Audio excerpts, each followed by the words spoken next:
Então, gente, continuando aqui, a gente viu aí o conceito do PIB, as óticas e formas de calcular o PIB, e vimos alguns exemplos, né? Agora vamos ver outros conceitos relacionados ao conceito de PIB, né? Primeiramente, a gente tem o que? A ideia de PIB potencial. PIB é a soma de todas as riquezas produzidas num país, né? Mas isso significa o PIB efetivo, verdadeiramente o que o país, ao longo de um ano, um trimestre, produziu de fato. O país ele pode produzir uma certa quantidade, mas ele pode ser capaz de produzir mais do que ele efetivamente produziu. Se a gente considerar o máximo que um país é capaz de produzir utilizando todos os seus recursos, então a gente está fazendo referência a essa ideia de PIB potencial, né? Porém, essa ideia de máximo que o país é capaz de produzir e a utilização de todos os seus recursos é uma ideia enganosa. Isso aí, na realidade, não diz respeito à utilização de 100% de toda a capacidade produtiva, seja máquinas, terras, empresas ou mão de obra, né? Na realidade, se você pensar em termos de uma máquina, mesmo uma máquina, periodicamente ela tem que parar para manutenção, assim como um trabalhador ele tem que parar para descansar, e o mesmo vale para terras e qualquer outro recurso produtivo. E uma situação normal, né? E sendo assim, a ideia de PIB potencial, a ideia do máximo, é forma de falar, é normalmente o máximo que o país é capaz de produzir, utilizando o que seria normalmente todos os seus recursos, mas pressupõe um certo nível de ociosidade e desemprego, tá? Mais à frente a gente vai falar sobre pleno emprego, né, que é um conceito intimamente relacionado a essa ideia de PIB potencial. E o pleno emprego, como eu acabei de falar, ele igualmente, assim como o PIB potencial, ele pressupõe um certo nível de desemprego, né? Você pode pensar em termos de manutenção, pelo menos manutenção, né, dos meios de produção não humanos, das máquinas, né? Mas também tem uma certa quantidade de pessoas que preferem ficar desempregadas para pelo menos procurar um novo emprego. Vamos falar sobre isso, né? Mas enfim, normalmente falando, pleno emprego ou PIB potencial, ele representa o que seria o máximo que um país é capaz de produzir. Só que esse máximo é entre aspas, tá? Não se trata de 100%. E por essa mesma razão, a gente tem o conceito, como não é PIB potencial, não significa 100% de capacidade produtiva sendo utilizada, a gente também tem o conceito de hiato do produto. O que seria o hiato do produto? Seria a diferença entre PIB efetivo e PIB potencial. Então, na prática, efetivamente, quanto que o país está produzindo? Um certo valor. Vamos chamar o PIB efetivo de Y. E o PIB potencial, ou o PIB de pleno emprego, vamos definir melhor mais à frente, vamos chamar de Y estrela. Então, a diferença entre o que o país efetivamente produz e o seu PIB, o máximo que ele é capaz de produzir, o seu PIB potencial, o PIB de pleno emprego, a diferença entre os dois nos dá o hiato do produto, né? E aí a fórmula de cálculo desse hiato do produto é basicamente essa aí que eu estou indicando. Mas tem gente que às vezes considera o efetivo menos o potencial, que é o que eu estou considerando aí, mas também tem gente que considera o potencial menos o efetivo, né? Mas o que importa é a ideia do hiato, é a diferença entre o PIB efetivo e o potencial. Do jeito que eu estou calculando, a gente tem o quê? Que normalmente o hiato do produto tende a ser negativo, pois a economia tende a ficar, não por lei, né, mas normalmente ela tende a ficar ligeiramente abaixo do potencial. Mas também pode ocorrer da economia estar acima do máximo, né? Aí, por isso que eu falei anteriormente, né? Muita gente fala, pô, a economia vai produzir mais do que o máximo? Como isso é possível? É porque esse máximo é entre parênteses, é forma de falar. Ele pressupõe um certo nível de desemprego de trabalhadores e ociosidade industrial e agrícola, né? Então não é absurdo a economia, às vezes, estar com um nível de produção efetivo acima do máximo, porque o desemprego e a ociosidade caiu abaixo do que seria o normal. Mas o que levaria a economia a uma situação como essa? E qual seria a consequência disso? É algo que a gente vai falar aí ao longo do curso, né? Isso é bom ou ruim? Ter 100% das máquinas funcionando 24 horas por dia, 7 dias por semana, isso significa que não vai ter manutenção. Se não vai ter manutenção, o que vai ocorrer? Se a gente tem todos os trabalhadores trabalhando, desemprego é ruim, mas se você imaginar todo mundo trabalhando 16 horas por dia, 7 dias por semana, meu Deus do céu, imagina o que vai acontecer com esse povo, né? O que o povo vai fazer dentro em breve? As pessoas reclamam de desemprego, de fato, desemprego é ruim. Agora, um superemprego pode ser ruim também, né? As pessoas vão ficar certamente estressadas com o nível de atividade, todo mundo sendo obrigado a fazer hora extra, por exemplo, né? Hora extra, o patrão mandou, o empregado tem que fazer. E imagina fazer hora extra todo dia, é meio terrível, né? Mas enfim, temos o conceito, temos o PIB, e referente à ideia do PIB, temos o conceito de PIB potencial e a diferença entre o potencial e o hiato, o PIB potencial e efetivo, que seria o hiato do produto. Ainda com relação ao PIB, o objetivo de calcular o PIB é mensurar a quantidade de riqueza produzida em determinado país, né? Só que essa riqueza, como a gente viu, ela é calculada em termos monetários, mas em termos monetários a gente pode sofrer um viés, né? Um desvio, a conta pode ser mal feita. Por quê? Porque a gente pode ter que o PIB ele pode crescer não porque a produção real esteja crescendo, mas sim porque só os preços estão aumentando. E isso nos leva ao conceito e a diferença entre os conceitos de PIB nominal e PIB real, né? O que seria o PIB nominal? Seria o PIB calculado aos preços correntes da economia, e esses preços podem mudar, né? O PIB nominal representa a quantidade de dinheiro que foi produzida na economia ou transacionada na economia em determinado período de tempo.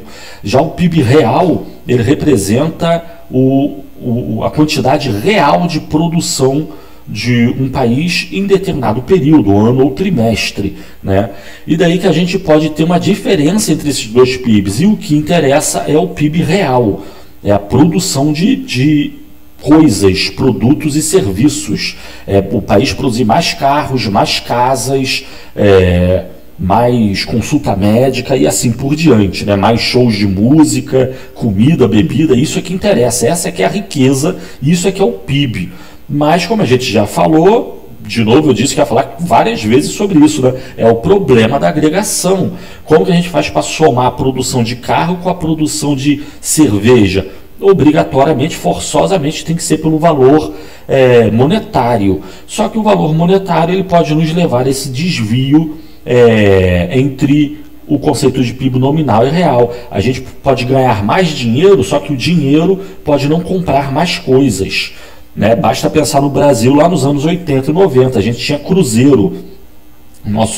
Nossa economia era baseada em cruzeiros, né? Nossa moeda corrente era o cruzeiro, e cruzeiro só perdia valor. A gente ganhava, os salários em cruzeiro aumentavam, mas ainda assim os trabalhadores pegavam dinheiro, iam no supermercado e compravam cada vez menos coisas. Então nominalmente a renda aumenta, mas realmente a renda cai, tá? Dar um exemplo numérico aqui hipotético. Vamos considerar que em determinado ano, aí de novo o problema da agregação, né? Vamos considerar um determinado ano, Y, a segunda coluna, vai ser o PIB, ou a produção real desse país. Estou agregando toda a produção numa única variável e estou considerando a produção real de coisas, produtos e serviços, né? Aí essa é uma cesta formada por todos os produtos e serviços da economia, e esse Y representa produção nacional e é medido em unidades de produção nacional. Já falamos sobre isso, macroeconomia, temos que considerar isso, né? E a terceira coluna vai representar o nível de preços dessa economia, que seria o preço da unidade de produção nacional ou o nível médio de preços dessa economia. e a quarta coluna representa o PIB, justamente o PIB nominal, que seria o preço vezes a produção efetiva, tá? Então vamos dizer que no ano T, 2015, o PIB do país real foi de 100 unidades de produto, tá? Verdadeiramente foi produzido 100 unidades de produto, sendo que cada unidade desse produto custe 10 cruzeiros, digamos. Então, nominalmente, qual foi o PIB desse país? Foi 1.000 cruzeiros, né? 100 unidades de produto, 10 cruzeiros cada unidade, PIB total, 1.000 cruzeiros, né? Então tá, é o PIB nominal desse ano, 1.000 cruzeiros, PIB real, 100 unidades de produto. Mas se a gente for para o ano seguinte, o ano T mais 1, digamos que a produção real se manteve inalterada. Aí seria o ano 2015, a gente foi para o ano 2016, digamos. Aí esse país produzia 100 unidades de produto e ele continuou produzindo, reproduziu as 100 unidades de produto. Novamente é o problema da agregação. Eu não sei se a quantidade de carros é a mesma do ano anterior. Eu não sei se a quantidade de soja é a mesma do ano anterior. Mas vamos considerar que se uma produção aumentou, a outra caiu, de tal forma que o PIB real desse país se manteve inalterado. Mas embora a quantidade real de produção tenha se mantido inalterada, o que não significa dizer que cada produção esteja inalterada, vamos dizer que os preços dobraram. O preço da unidade de produto nacional dobrou ou, em média, os preços dobraram.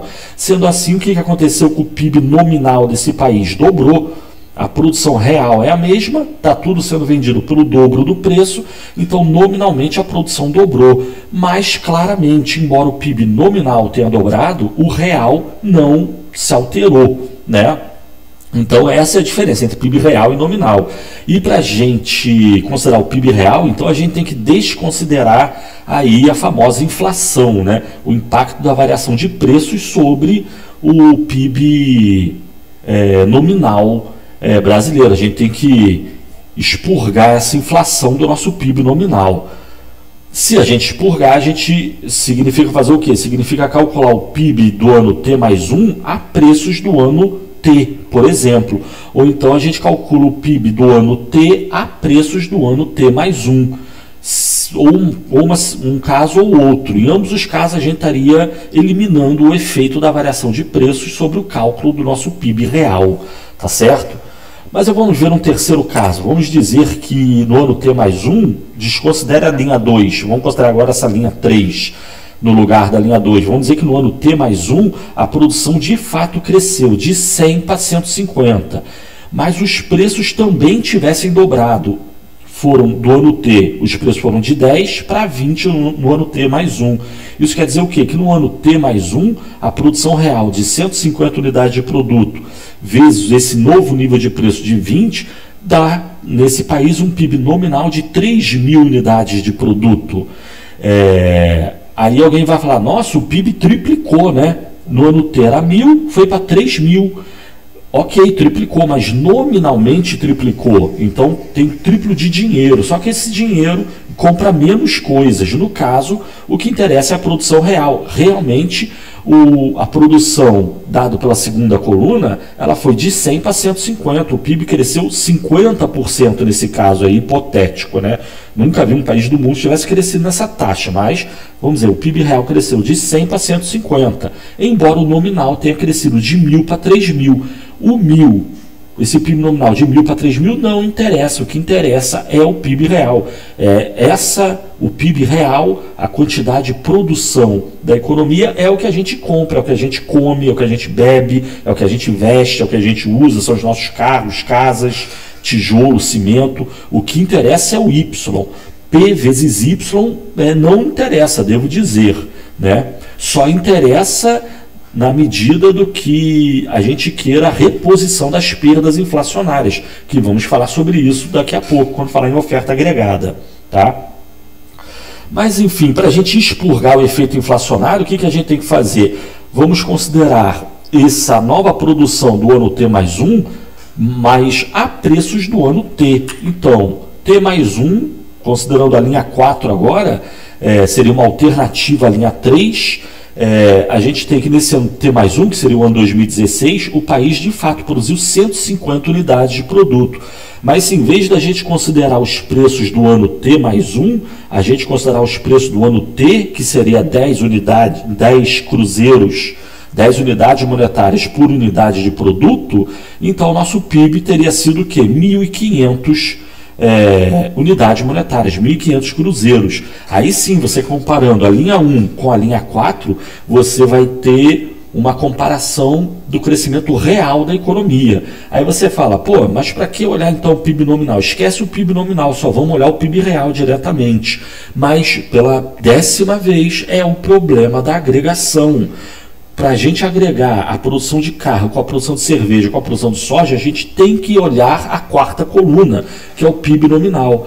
Mas olhar o PIB nominal, a gente tem esse problema da inflação e da variação de preços. A gente tem que eliminar esse desvio da nossa conta. E como que a gente faz isso? Calculando o PIB de um determinado ano a preços de um outro ano base, né? E a gente vai ver a produção de todos os anos sempre considerando preços de um determinado ano específico. A gente fixa o preço de um ano e vamos ver quanto que está variando o PIB real desse país, né? Vamos considerar que toda a produção do país seja medida sempre ao mesmo nível de preço, tá? Enfim, essa é a diferença entre PIB nominal e real. Nominal é a quantidade de dinheiro, real é o poder de compra dessa economia, é a produção, é a quantidade de produção de bens, produtos e serviços dessa economia, tá certo? Mas aí vamos ficar por aqui, vamos ver exemplo real, mas deixa para o próximo vídeo que ficou longo aqui. Valeu, tchau!